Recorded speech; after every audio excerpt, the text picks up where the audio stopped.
Hello students, welcome to my channel study with hello Suman. तो आज के इस वीडियो में हम लोग कवर करने वाले हैं प्रश्नावली 7.4 का क्वेश्चन नंबर 1। ये आपका एक्सरसाइज 7.4 का फर्स्ट क्वेश्चन है। तो स्टूडेंट्स, अगर आप मेरे चैनल पर नए हैं तो प्लीज़ चैनल को सब्सक्राइब करना मत भूलिए, और अगर पुराने हैं तो नोटिफिकेशन बेल ऑन रखिए जिससे हर वीडियो का नोटिफिकेशन आप तक पहुँचे। तो स्टूडेंट्स, चलिए इस वीडियो को बिना टाइम वेस्ट किए हुए फटाफट से स्टार्ट कर लेते हैं। देखिए, क्वेश्चन नंबर 1 में क्या बोला जा रहा है, दर्शाइए कि समकोण त्रिभुज के कर्ण जो होते हैं वो सबसे लंबी भुजा होती है। यानी कि आपने पढ़ा होगा कि कर्ण बराबर होता है लंब प्लस आधार का स्क्वायर। ठीक है ना। तो यहाँ पे आपको त्रिभुज में क्या बताना है, जैसे मान लीजिए यहाँ पे कोई डायग्राम नहीं दिया गया है, आपको खुद बनाना पड़ेगा। मान लीजिए ये एक त्रिभुज है और इसमें जो सबसे लंबी भुजा होती है वो क्या होती है, कर्ण होती है। तो ये जो कर्ण है वो क्या है, सबसे लंबी भुजा है। ये जो चीज़ है वो सबसे लंबी भुजा है, ये आपको दिखाना है। तो कैसे सॉल्व करेंगे इस क्वेश्चन को ध्यान से देखते हुए चलिए आप लोग। तो सबसे पहले देखिए, त्रिभुज ए बी सी में मान लीजिए ये क्या है, ये जो है एंगल बी जो है वो कितना डिग्री का कोण है, वो 90 डिग्री का कोण है।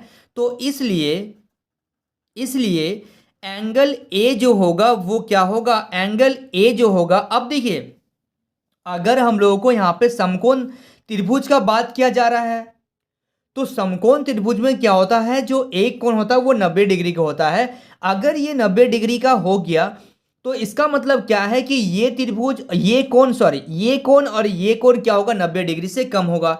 यानी कि एंगल ए जो होगा वो 90 से छोटा होगा और एंगल सी जो होगा वो भी 90 से छोटा होगा, 90 से छोटा होगा।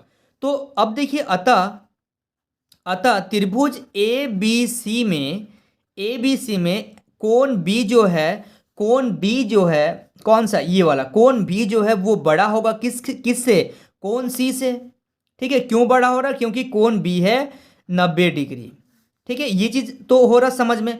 अब अगर कोण बी इससे क्या है, इससे बड़ा है तो कहीं ना कहीं इससे भी बड़ा होगा। अगर देखिए, सबसे पहले फर्स्ट पॉइंट में हम लोग क्या कर रहे हैं, कोण बी जो है वो बड़ा है कोण सी से। चलिए, इसका मतलब क्या है, कोण बी जो है, कोण बी का क्या करते हैं, किसी त्रिभुज की जो बड़े कोण की सम्मुख भुजाएं क्या होती है, बड़ी होती है। यानी कि ये बड़ा कोण है, इसका सम्मुख भुजा ये हो गया। यानी कि बी, एंगल बी के जगह में क्या लिख सकते हैं, ए सी।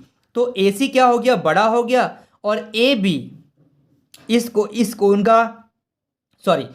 कोण का जो सम्मुख, देखिए मैंने यहाँ पे क्या बताया आपको कि यहाँ पे बताया जा रहा है किसी त्रिभुज के बड़े कोण जो होते हैं, ये जो बड़े वाले कोण है इसकी सम्मुख भुजा जो होती है वो बड़ी होती है।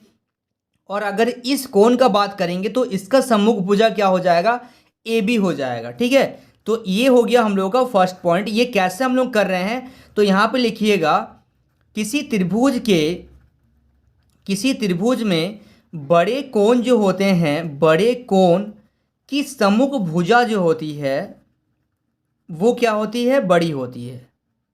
ठीक है, ये समझ में आ रहा है आप लोगों को। अभी हम लोग एक कोण का बात कर रहे हैं। ठीक है, अभी हम लोग इस कोण का बात करें। अब इसी प्रकार हम लोग क्या करेंगे, अब हम लोग एंगल ए को कंपेयर करेंगे। इसी प्रकार त्रिभुज ए बी सी में कोण बी जो होता है वो क्या है, कोण बी जो होता है नहीं, कोण बी जो है वो क्या है, कोण ए से बड़ा है। क्यों बड़ा है, क्योंकि एंगल बी यानी कि कोण बी जो है वो 90 डिग्री है। ठीक है, अब ये जो बी है, इसके ये जो बड़ा कोण है इसका सम्मुख भुजा ए सी, यानी कि ए सी क्या हो जाएगा, बड़ा हो जाएगा। अब कोण ए का सम्मुख भुजा क्या हो जाएगा, बी सी। तो कोण बी जो है वो बड़ा है कोण ए से, यानी कि ए सी जो है वो बड़ा है किससे, बी सी से। ठीक है, ये हो गया हम लोग का सेकंड पॉइंट। तो यहाँ पे भी आप लिखिएगा, किसी त्रिभुज में बड़े कोणों की सम्मुख भुजा जो होती है वो बड़ी होती है। ठीक है, देखिए मैंने यहाँ पे लिख दिया, किसी त्रिभुज में बड़े कोण की सम्मुख भुजा जो होती है वो बड़ी होती है। अब इसी प्रकार अब क्या करेंगे, समीकरण 1 और समीकरण 2 को क्या कर लेंगे, कंपेयर कर लेंगे। ठीक है, यानी कि यहाँ पे लिखिएगा, समीकरण 1 और समीकरण 2 से, समीकरण 1 और समीकरण 2 से, 1 और 2 से क्या कंपेयर करेंगे, 1 और 2 से कंपेयर करेंगे कि एंगल ए सी जो है वो ए बी से बड़ा है और AC जो है वो किससे बड़ा है, BC से बड़ा है।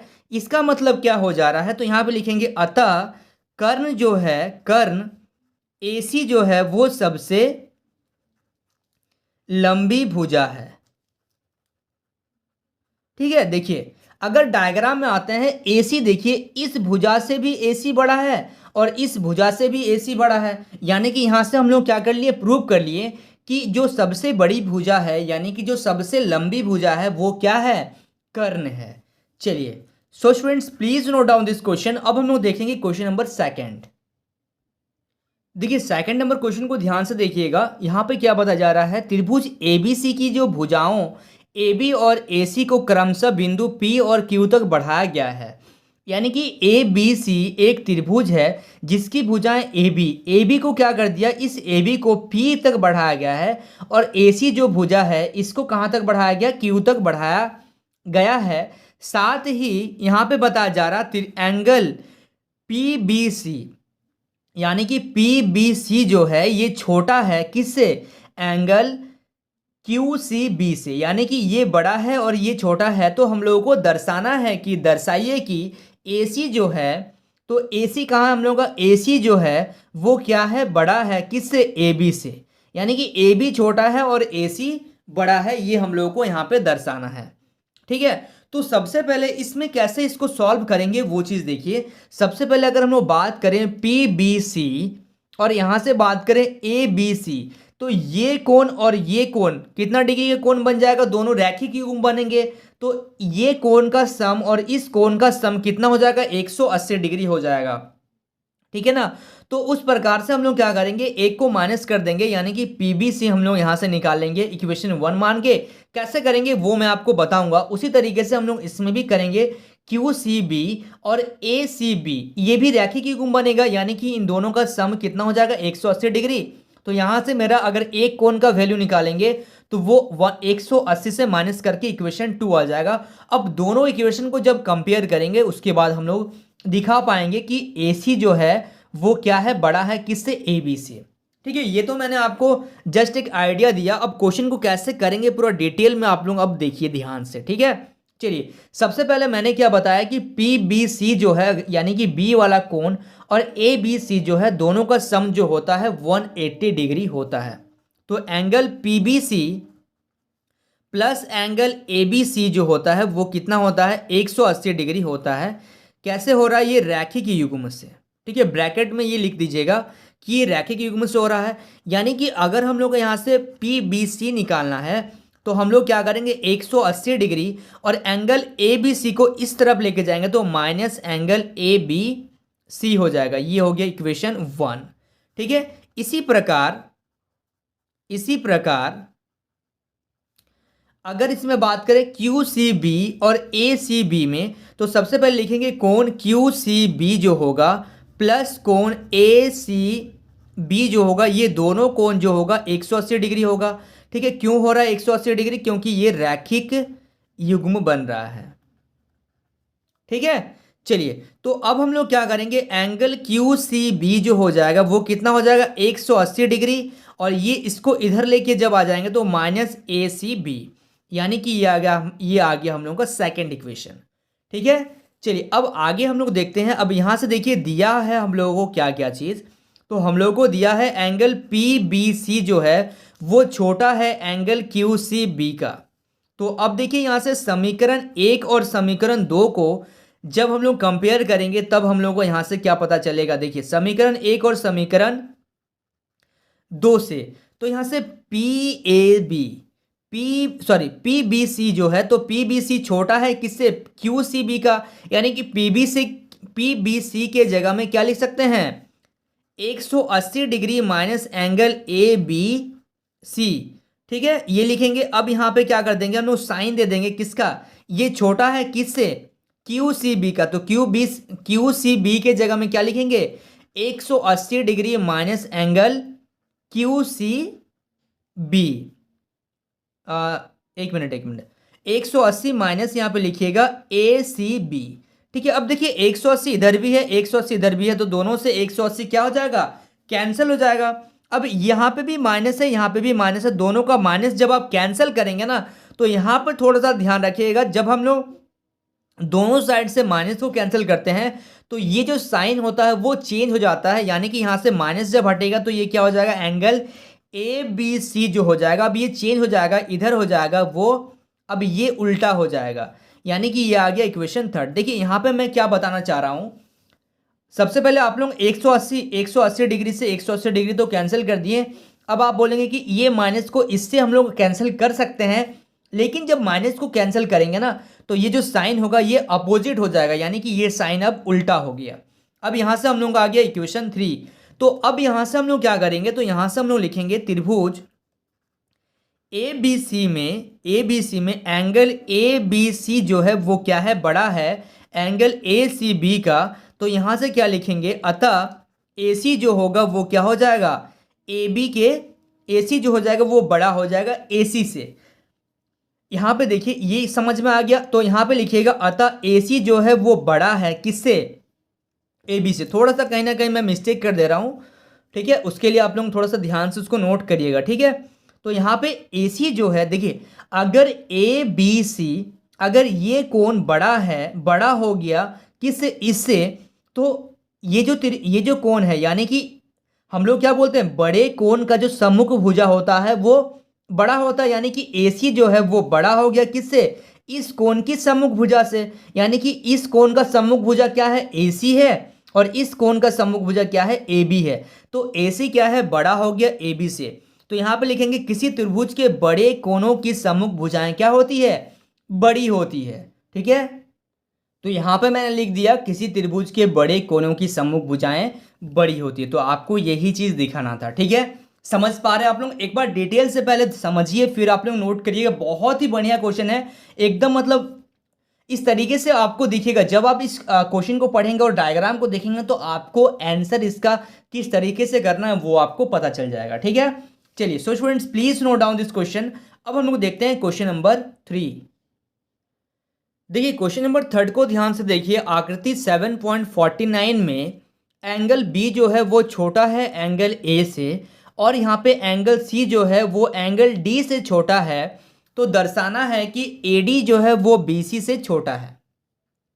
यानी कि आपको बताया जा रहा है ये जो बी है वो छोटा है ए से, और यहाँ पे सी जो है वो छोटा है डी से। तो हम लोगों को क्या करना, दर्शाना है कि ए डी जो है, ए से डी, ये जो भुजाएं हैं ये वाला ये छोटा होगा किससे, बी सी से छोटा होगा, ये आपको यहाँ पे दर्शाना है, ठीक है। चलिए तो इसको बनाएंगे कैसे, उस चीज़ को ध्यान से देखिए फिर आप लोग नोट करिएगा। त्रिभुज ए बी ओ में अगर हम लोग बात करें, ए बी ओ इस त्रिभुज में अगर बात करें तो इसमें हम लोग को क्या दिया हुआ है, एंगल बी जो है वो छोटा दिया हुआ है किससे, एंगल ए से, ये हम लोगों को क्या है दिया हुआ है।